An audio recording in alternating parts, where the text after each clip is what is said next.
Hello, mayong buntag sa tanan no, especially sa mga viewers, sa mga followers, mayong buntag sa tanan. May good news ko sa inyo ha. Ako simpre, yagaya man ako niya, gi-proud na akong tribo mo ga content ko. Pero wala ko nagdahom usa ko gi-bless sa Ginoo.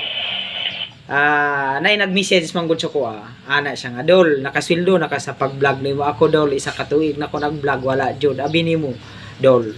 Bisan sa nimo pag ligid-ligid nimo diha, pag yaw-yaw nimo, gabulain mo baba kung dili ka bless sa Ginoo, kung dili para si mo ha. Never jud. Ako ay actually ika 17 days na ako karon gaga content pero akong good news sa inyo ha, ako gipili sa Facebook nga nakasahod pero ginagmayra kay ngano man bago pa man ko, pero kanang blessing nako at tanan ta makadawat kay kung wala mo wala ko karon, wala ko sweldo. Kaya kamo mga followers ako ga follow so ko aga share, maghulat mo kay gi-bless na ta sa Ginoo, mayong buntag sa tanan.